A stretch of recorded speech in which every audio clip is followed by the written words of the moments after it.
esta tercera parte del estudio de la génesis de los suelos, vamos a ver que esta génesis consiste en dos grandes etapas. Primero la geometeorización y la segunda gran etapa es la edafización. A continuación entonces vamos a ver de qué se trata cada una de ellas.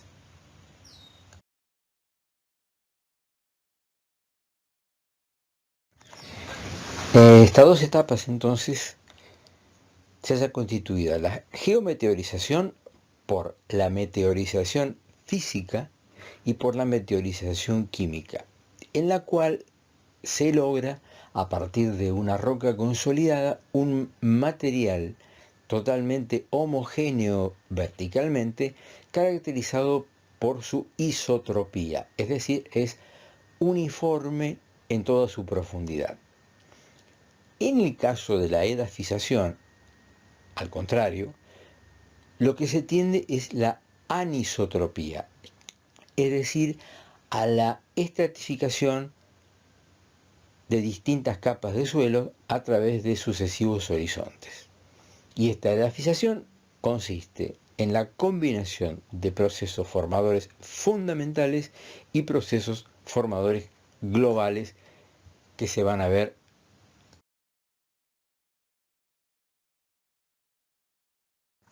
en la meteorización física. En términos generales, la acción más importante es de los agentes ambientales, como el agua, la temperatura, la formación de hielo, el viento que arrastra partículas y luego erosiona las rocas que están expuestas a la intemperie. El agua degrada, desgasta. En estado de hielo sabemos que disminuye su densidad y por lo tanto aumenta su volumen, y de esa forma el agua contenida en grietas puede producir fuertes presiones que disgregan las rocas. Una vez que actuó la meteorización física, tenemos partículas cada vez más pequeñas y a su vez sustancias más puras.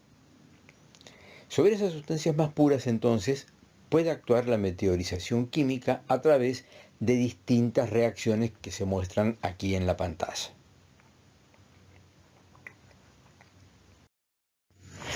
Vamos a revisar un poco estas distintas reacciones químicas que son responsables de la meteorización de ese tipo. En primer término, la solubilización. Esta actúa disolviendo sales solubles que se encuentran en el material originario y transportándolas en profundidad. Sales solubles que en general son combinaciones de distintos aniones con cationes que las ubican en grupos de solubilidad relativamente altos, como vimos en una de las primeras partes de esta clase de génesis. De esa forma pueden desplazarse en profundidad en el perfil y ser eliminadas del espesor explorado por las raíces.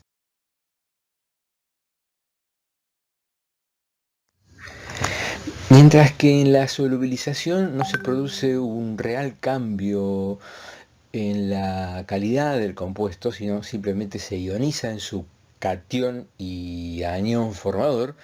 En el caso de la hidratación el cambio ya es un poco más profundo. ¿Por qué? Porque se asocian moléculas de agua con el mineral aún sin descomponerlo, pero cambian sus propiedades físicas y químicas. Cambia su solubilidad, cambia su reactividad en los sistemas acuosos, cambia su densidad. Y a pesar de ese cambio de propiedades, el mineral ya ha cambiado, ha sido distinto, es otra sustancia. De allí la anhidrita, por ejemplo, que es el caso particular de un mineral primario, se transforma en el mineral secundario yeso, que es el sulfato de calcio con dos moléculas de agua. Es un paso previo a otro de cambio mucho más profundo, como lo es la hidrólisis, que es la que vamos a ver a continuación.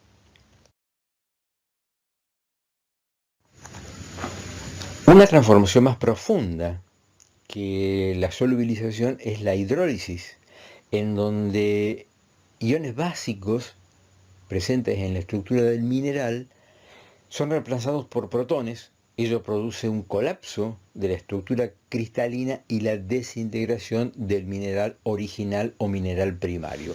Así, por ejemplo, un feldespato como la ortoclasa, en un proceso de hidrólisis, cede su potasio, gana un protón, libera un oxidrilo.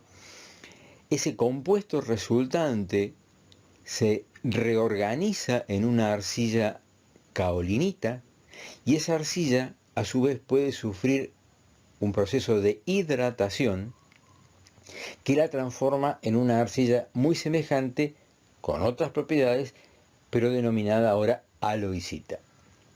Si esa caolinita, formada en la primera etapa, sufre un proceso de hidrólisis nuevamente, se disgrega liberando ácido silícico e hidróxido de aluminio, un compuesto muy común en los suelos rojos, en los suelos de climas tropicales, con gran cantidad de precipitaciones y altas temperaturas que favorecen estos procesos de hidrólisis y degradación muy profunda de los minerales primarios.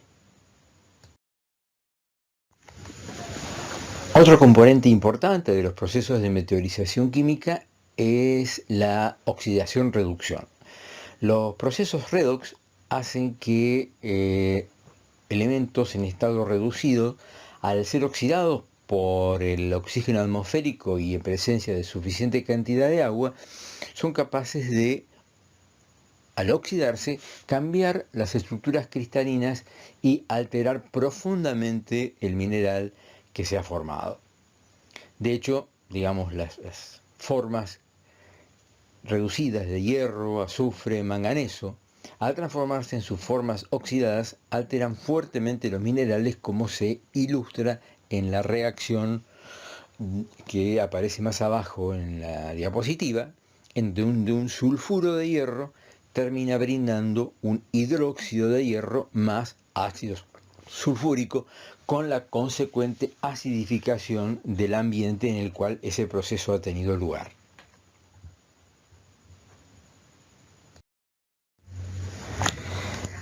Ya analizado el tema de la geometeorización, entramos ahora en la etapa de edafización, en la cual se produce la horizontalización en el material parental, es decir, se rompe la isotropía del sistema original, formándose capas de suelo conocidas con el nombre de horizontes.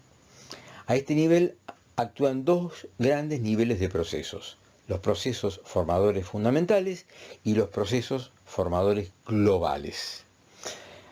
Para entender la dinámica de este proceso tenemos que recordar los 5 factores formadores. Es decir, tenemos que tener en cuenta el material originario, el clima, el relieve, la biota, el tiempo, que va a definir una cierta característica de los procesos formadores fundamentales, y esa combinación resultará en un cierto y determinado proceso formador global que dará lugar a un suelo en particular.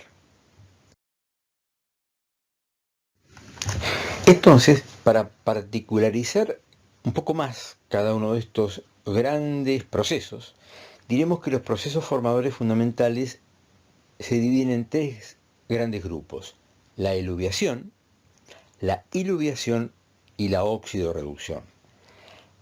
La eluviación implica la pérdida de sustancias de una determinada capa de suelo a través de procesos de soluviación, o sea, solubilización y transporte, de queluviación, es decir, la formación de quelatos o complejos donde moléculas orgánicas encierran a minerales y lo transportan en profundidad, o la migración de coloides, que es la que se produce por efecto del agua que infiltra, pone en suspensión coloides minerales y orgánicos, y estos son transportados en profundidad.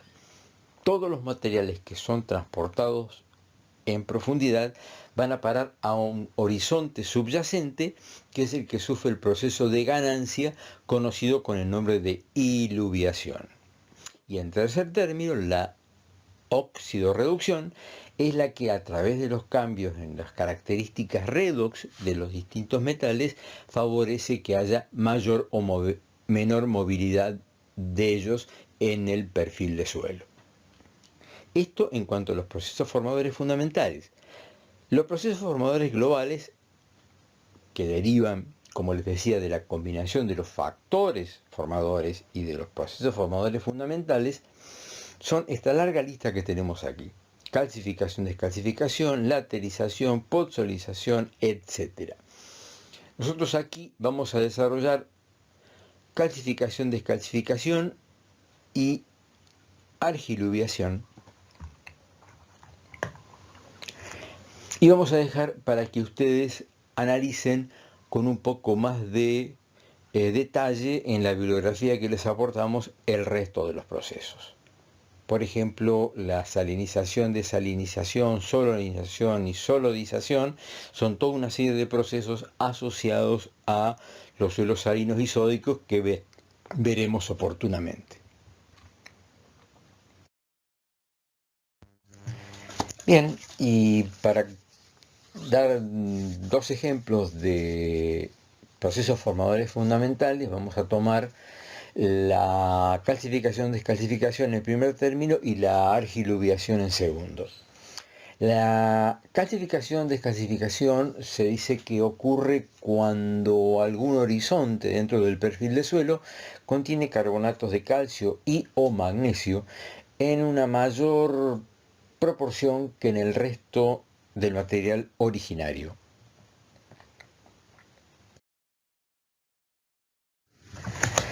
Las condiciones de factores formadores y procesos formadores fundamentales que favorecen la calcificación-descalcificación es la existencia de climas fríos a templados, materiales originarios que sean sedimentos loésicos o aluviales, ricos en material calcáreo, que la vegetación natural sea de pastos y monte o ambos combinados, y el proceso fundamental que se da es una soluviación limitada.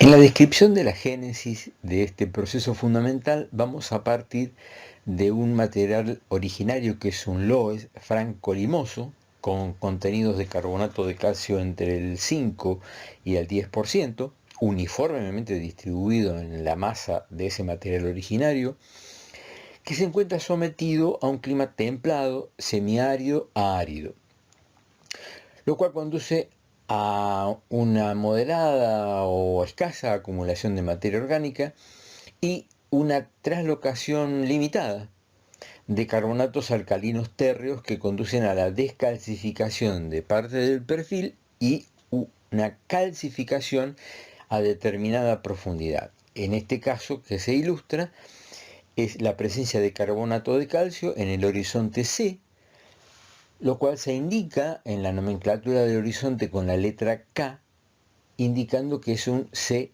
calcáreo. El resto de los horizontes que pueden tener lugar es una 1, un horizonte de transición entre el A y el C denominado AC, luego viene el C calcáreo y por último un C que ya corresponde a las características originales del material originario o parental.